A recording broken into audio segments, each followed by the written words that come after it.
was beautiful. Yes, and as a matter of fact, we spent yesterday afternoon and evening trying to find a place where the sun was shining that we could take the club. We tried Yucatan, Puerto Rico. We even tried the Astrodome in Houston. No. They're getting ready for the rodeo in Houston, so we couldn't get in there. And the real trouble was we couldn't get a plane and crews on such short notice. Even Bob Pacunio from United, who was as usual most cooperative in Chicago, couldn't pry loose a plane to take our 40 members somewhere. And got a hold of Frank Mankiewicz to see if he could get a hold of Mr. Castro to go to Havana. We didn't get any chance to talk to Mr. Castro. He didn't call back. But we were desperate. Today is better. It stopped raining, and the sun is trying to get through, and we're getting what is a limited workout, but one of the things is most fascinating to me in spring training, the last 2 years have been Larry Doby working with young hitters. He has infinite patience, and he is, I think, probably the best instructor. And you can see the hitters improve. A youngster by the name of Thad Bosley, who has a tremendous future, changes the stylus of swing. So we talked to Larry about it. He says he's one of the quickest learners that he's ever had. All right, there you are. There you go.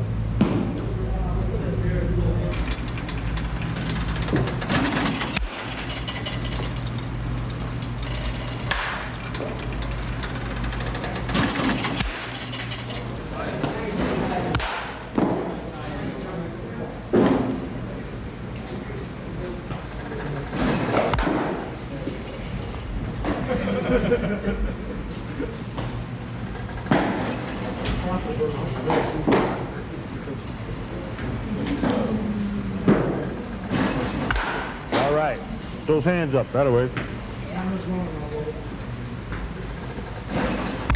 All right.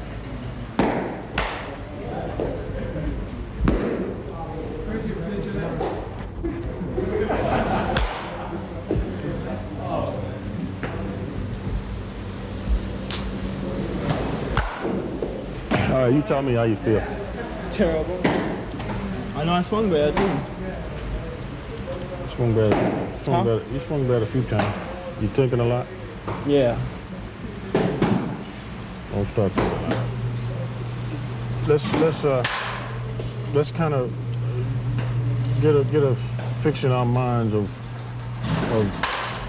one thing, or maybe no more than two now when we go back in there again. In other words, let's have the hands up and think about bringing them down, period.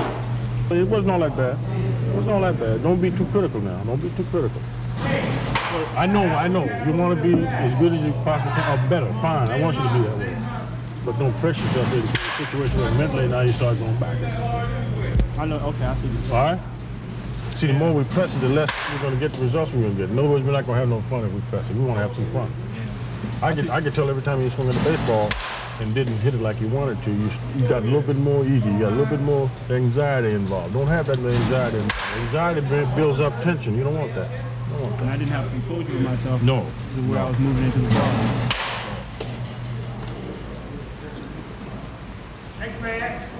It'll be better next time. It'll be better. Well, I feel real good because it seemed like someone's going to give me a chance to play. You know, I've been playing 11 years and I've never really had a chance to play. I think it's something like 59 guys coming to camp and there's only 24 or 25 jobs. And the more work they get in, the better chance they have to make the club. So what do you think? How are you doing? Well, you can't really tell how you're doing now. Just been running and hitting the cage, but I feel okay. I feel pretty good. Slider. Does Hinton have a chance to make it here this year? Yes, he could. He's an intelligent guy. 2 years ago, the year before, he was brought up by the Cincinnati club. He did not fare well when they brought him up. Now, he may be better than he's ever been in his career. And left-handers are scarce. So, now, it might be that Hinton won't may conceivably not open with the club. but he's in the wings for that left-hander who might need it. You talk about marginal players and stuff. Well, maybe I'm a marginal player, but I'm a marginal player on the high end. I'm always the last guy to get cut. It's always this thing. I'm just always right knocking on the door.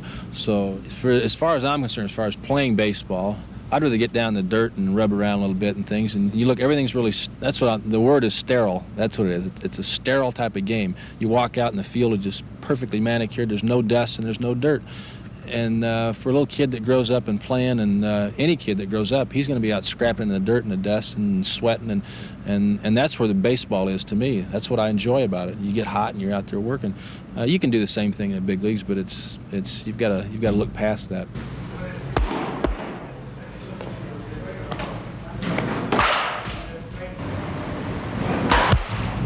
Spring training, you know, I'm not going to say it's the true harbinger of spring or any of these, you know, well-worn phrases. What I'm really going to say is that these anthropologists and religionists who say that the Garden of Eden is some piece of sandy real estate lying between the Tigris and the Euphrates rivers are dumb.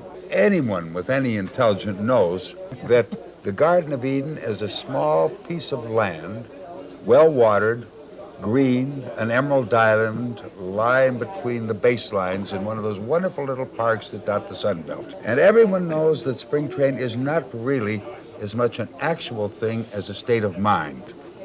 It means that we're tired of winter and there's hope for spring coming through. And so we project ourselves dreaming about this great state of affairs where every ball player is a phenom, where every club is a winner, where every pitcher can throw harder than Feller and every hitter is stronger than Ruth. It's really wonderful. And you sit there in the sun and you dream.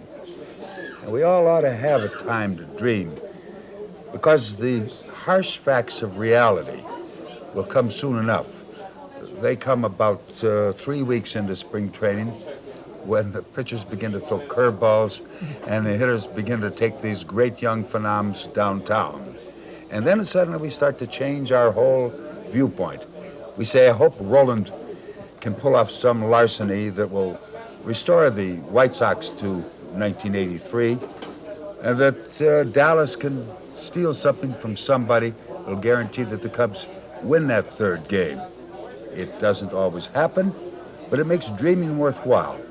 You know, I guess of all the things I like most in this entire world other than Mary Frances and the kids is spring training. And so I really am kind of happy that we got, you know, uninvolved unintentionally because that means that I can go there and stay there and without any feeling of being absent, I can stay and enjoy it. And you know something? Maybe you'll come with.